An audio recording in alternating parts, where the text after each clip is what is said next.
Bueno, muy buenas tardes. Estamos una vez más en Café La Constitucionalidad. En esta oportunidad, a pesar de que voy a tomar un té, estoy en presencia de un colega, de un gran amigo, que es Ricardo Garrido Álvarez, del Chile, que nos va de alguna manera a continuar en este gran aprendizaje que estamos teniendo, aprovechando justamente la reforma constitucional, y nos va a hablar justamente sobre los desafíos de la Convención Constituyente en el país vecino, en el Chile. Ante todo, Ricardo, buenas tardes, muchas gracias por tu presencia y por favor contanos no solamente sobre la reforma constituyente, sino también hablarnos sobre ti. Hola, gracias Damián. Estoy muy honrado con la invitación y sobre todo por el vínculo que representa con ustedes, con Argentina y con la Universidad de Buenos Aires. Y especialmente emocionado de compartir este momento histórico que estamos viviendo en Chile, de una convención constituyente que como no habíamos tenido algo similar en la historia, nunca en la historia de Chile se había acordado que una reforma constitucional se iba a, eh, perdón, que una constitución se iba a acordar por medio de una convención constituyente con miembros elegidos y democráticamente, y mucho menos Claro. como ha sido que es con paridad, con cuota para pueblos originarios, y una paridad que, bueno, funcionó muy bien, funcionó muy bien. ¿No? Así que estamos muy emocionados y aparte de otras características que tuvo la elección, que un poco inesperadamente para los análisis previos que se habían hecho, eh, los partidos oficialistas, los partidos de derecha, que de algún modo, para no hacer tan provinciano el análisis, los partidos que de alguna manera defienden la actual constitución, porque de eso se trata, ¿no? No obtuvieron la votación que se esperaba que pudieran, dada la distribución política del electorado que tenemos, obtuvieran 52 escaños, o por lo menos 52 escaños que le permitían tener un tercio. ¿Qué importancia tenía eso? No sé si se ha hablado en algún otro de los cafés, tenía la importancia de que la reforma constitucional que se acordó el año pasado para permitir esta convención, esta reforma que fue el resultado de esta movilización social que hubo en 2019 en Chile, acordó que los acuerdos, las normas de la nueva constitución tenían que acordarse por un quórum de 2/3. Entonces, ¿cuál era el análisis previo que se hacía?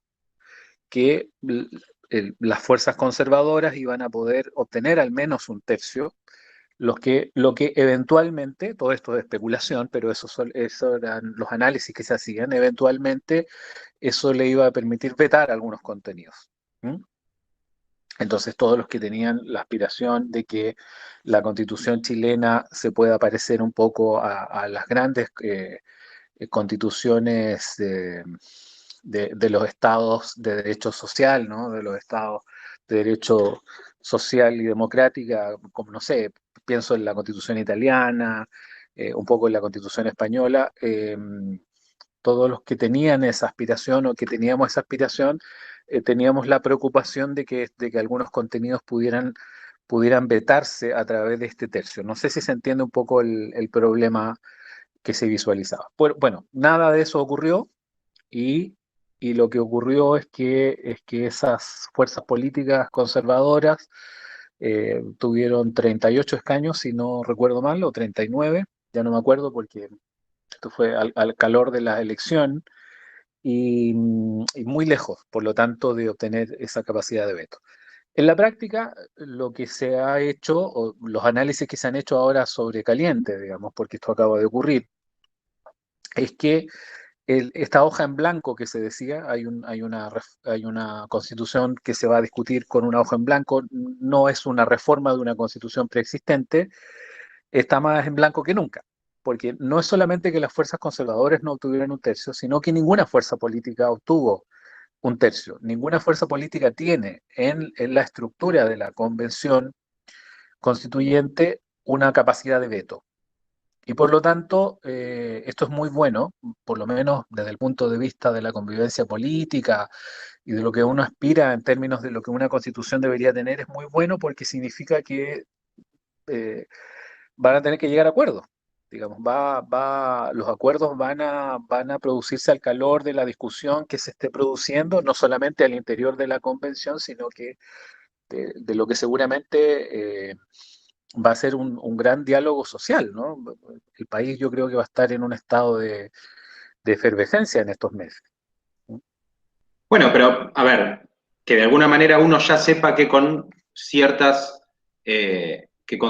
disposiciones o con ciertas normativas va a proponer o va de alguna manera a favorecer a que exista un diálogo, entre comillas, ¿no? Sí, Obligatorio entre las facciones políticas, ¿sí? Eso va a favorecer al debate, va a favorecer, ¿no? A la democracia, bien, y en el sentido más amplio de la palabra, ¿no? así es, así es. Así que muy bueno, más allá del análisis electoralista que uno podría hacer, ¿no? Más allá, porque podría decir, no, se venció a la derecha o las fuerzas progresistas. Yo creo que esto no se puede analizar en términos tan estrechos, eh, sino que la gran ventaja de la elección, del resultado de las elecciones de los convencionales, es que permite vislumbrar un diálogo real, ¿no? Y no tan articulado estratégicamente en función de vetos eventuales o en función de fuerzas políticas de derecha y de izquierda. Yo creo, de hecho, que no se va a dar tanto esa lógica de derecha a izquierda porque hay una gran cantidad de candidatos independientes. Bueno, desde luego, como te contaba, hay un número de 17 convencionales que corresponden a pueblos originarios y hay muchas de las listas son de candidatos independientes y que provienen más bien de movimientos sociales. Por supuesto que un gran número de ellos, no se puede desconocer, responden a ideas progresistas, ¿no? Por supuesto, movimientos por el agua, movimientos medioambientales, movimientos feministas, pero eso no quiere decir que se vayan a articular en torno a los ejes tradicionales de lo que ha sido la política chilena de la transición eh, de izquierda a derecha. No se van a articular detrás de esos bloques necesariamente, y yo creo que va a ser una discusión mucho más transversal en algunos temas, como el medio ambiente, como el agua, como los derechos sociales, y los ejes más polémicos tal vez, respecto al contenido de algunas disposiciones, van a ser de una discusión mucho más transversal. Yo creo que va a haber, o sea, es algo interesante para especular cómo se va a ir articulando esa discusión, porque como te digo, hay una gran cantidad de independientes que fueron elegidos. De hecho, si uno tuviera que hacer un resumen muy, muy apretado de lo que fue el resultado de la elección, es decir, de cómo leer esta elección, yo diría que los electores evitaron por todos los medios votar por fuerzas políticas tradicionales.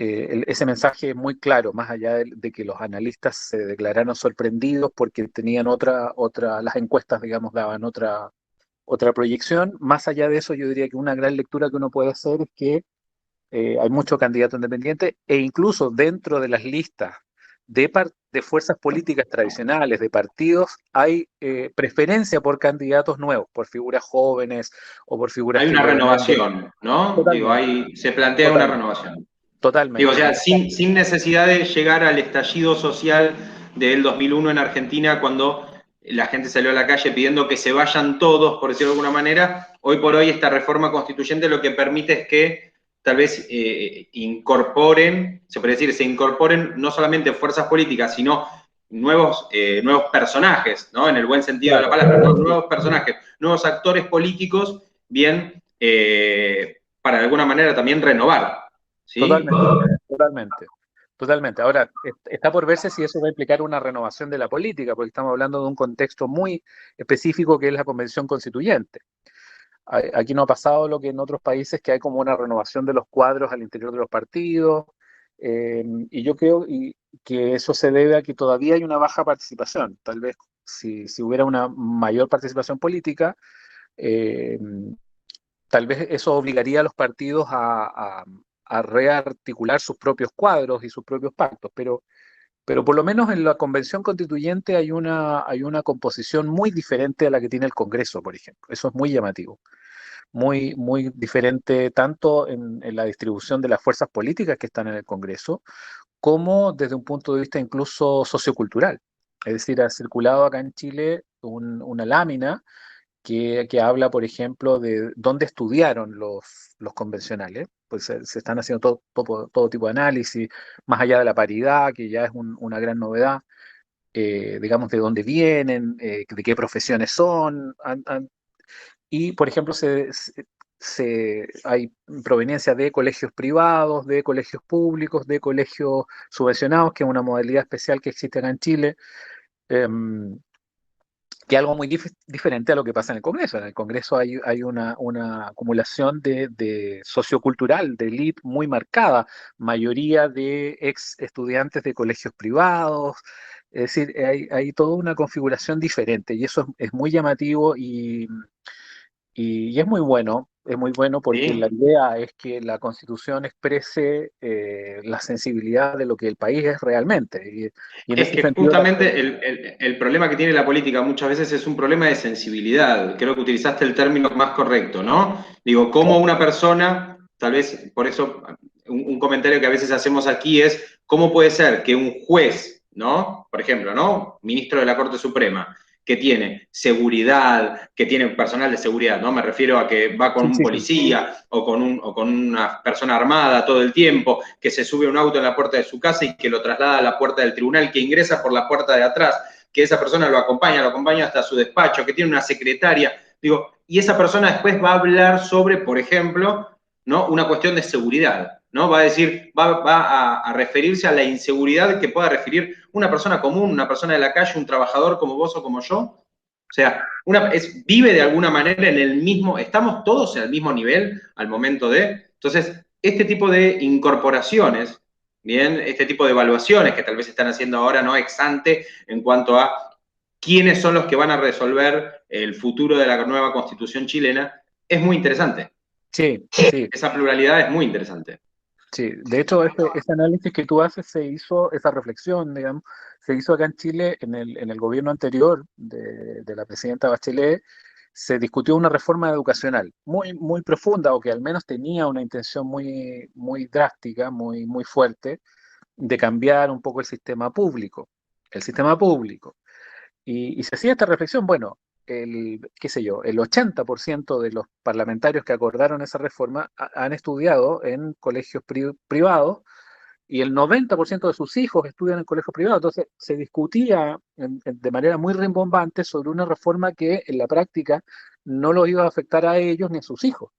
Entonces era muy curioso esa, eh, bueno, es muy llamativo y es muy impropio, creo yo, de cómo debe darse la discusión democrática, ¿no? Porque en el fondo la discusión democrática debería expresar la idea de que estamos generando reglas para nosotros, para la convivencia mutua.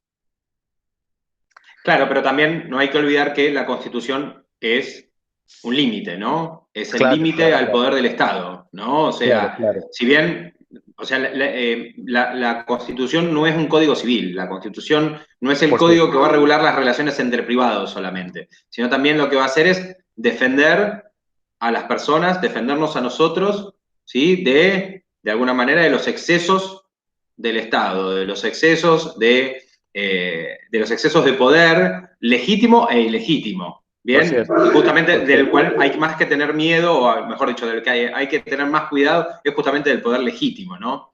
Claro,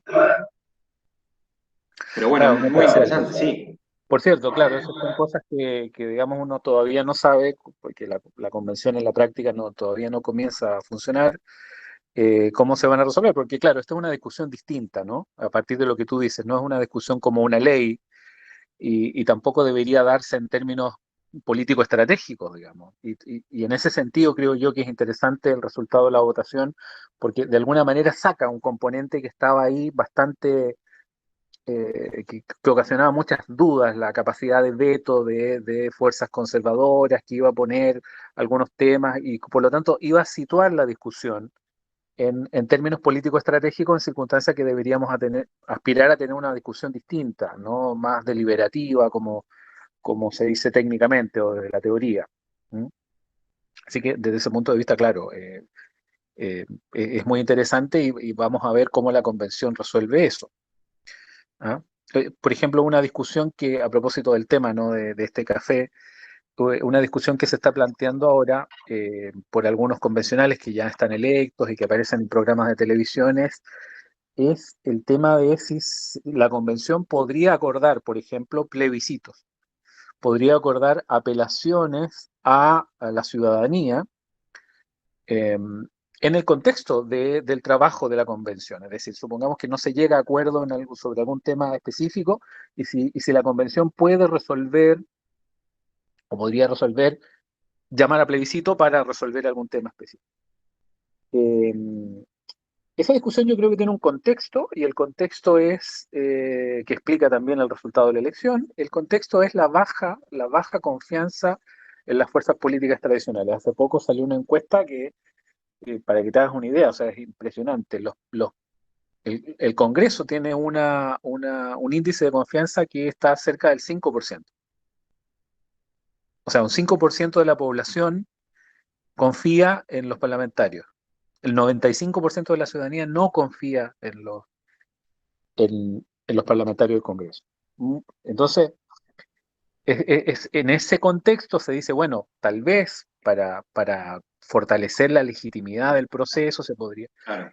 Se hace todo tipo de análisis. Algunos han dicho que, bueno, nadie se resta, ¿no? Nadie ha dicho, no, esto no es posible, pero algunos llaman la atención sobre el hecho de que, de alguna manera, esa idea, la idea de que debe haber plebiscito, descansa en una gran desconfianza hacia la representatividad y que es algo que la convención misma debería romper. Es decir, la convención debería ser capaz, a partir de esta composición nueva que tiene, de generar una nueva relación de confianza entre el electorado o la ciudadanía, en realidad, la ciudadanía y la convención. No sé si me explico lo que estoy tratando de decir. Es decir, Sí, sí, sí, se lo, entiende. lo, lo que está quebrado aquí es la idea misma de representación.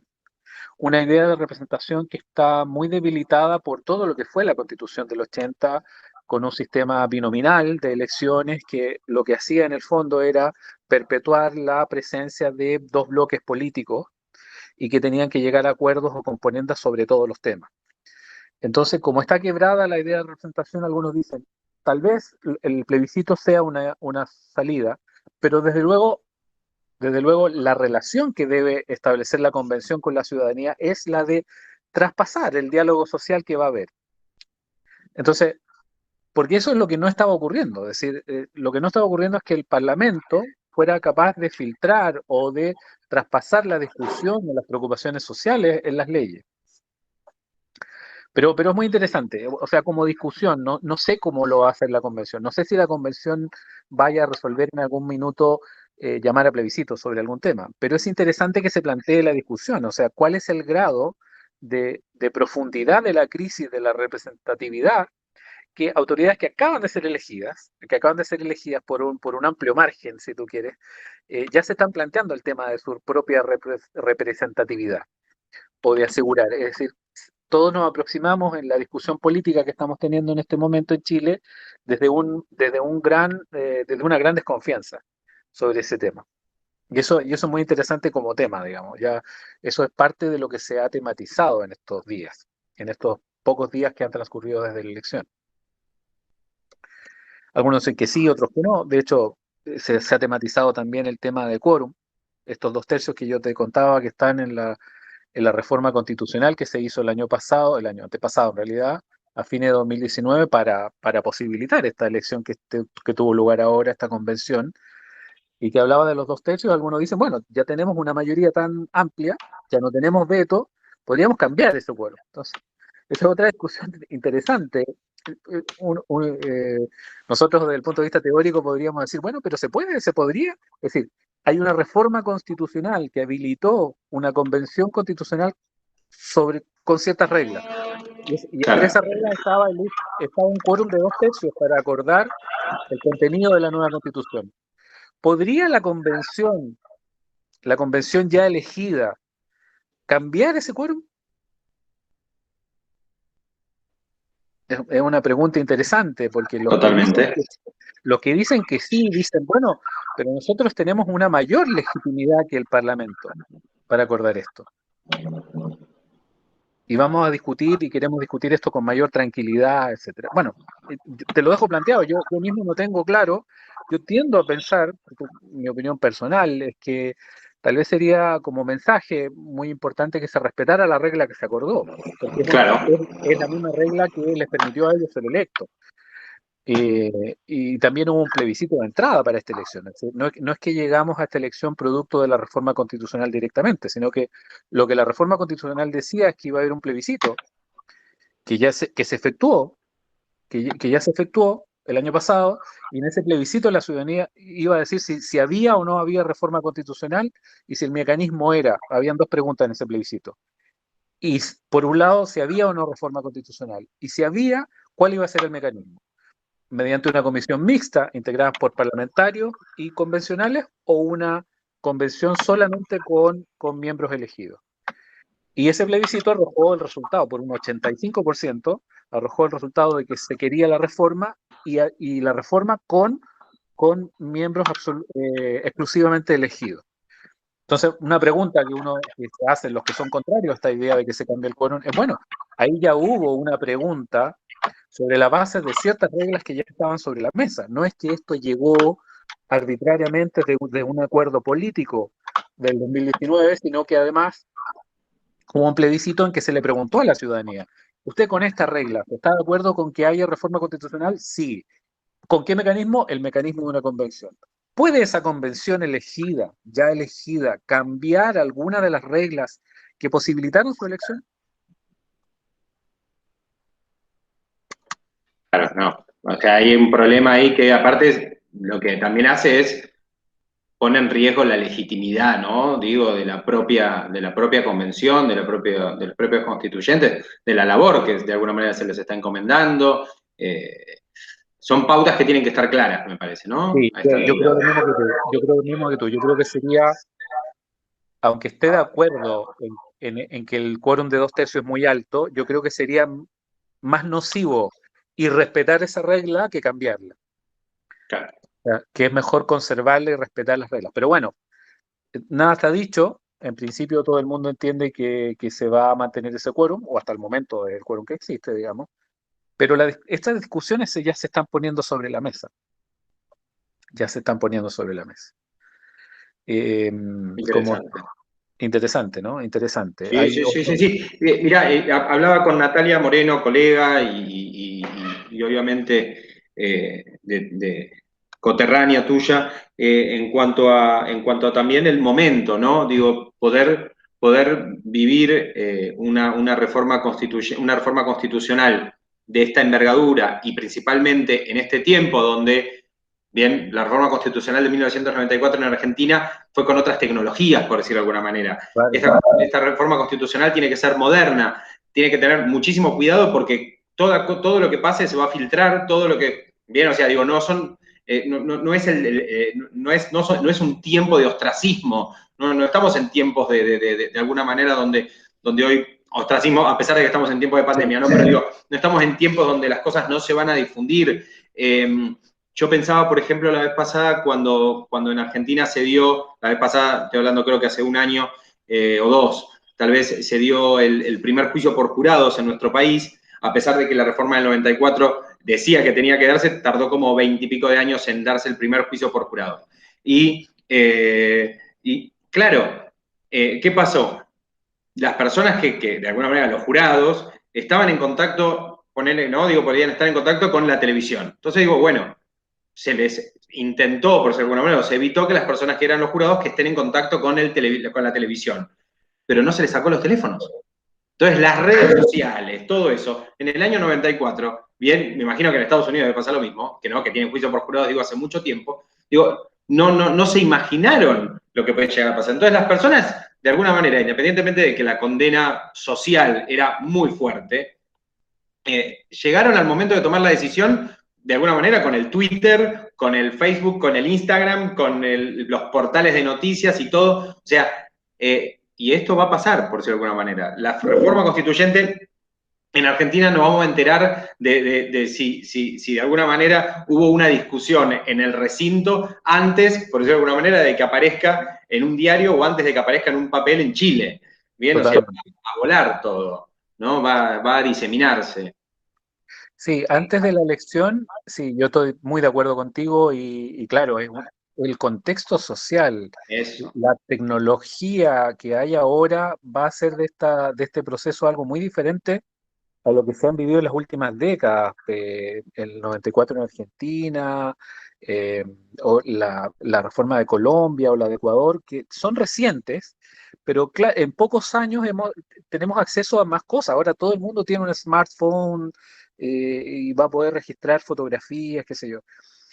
Antes de la elección, se había planteado en el Congreso la discusión de si la convención podía tener algunos espacios reservados, es decir, si podía, entonces, a propósito ya, con la elección ya puesta, y a propósito de esta discusión sobre la representatividad, se dice, bueno, imposible, o sea, es imposible, imagínate con este cuestionamiento a la idea de representatividad, tiene tal magnitud que algunos están pensando que dentro de la convención tal vez se pudieran habilitar algunos plebiscitos para resolver algunas cosas polémicas. Imagínate tener sesiones reservadas. Imposible. O sea, o- eso le haría un daño a la legitimidad del proceso enorme, enorme. Claro que sí. Entonces van a tener que arreglárselas para discutir todo esto en público. Todo esto en público. Y muchos queremos estar ahí, queremos observar cómo se da el proceso y bueno.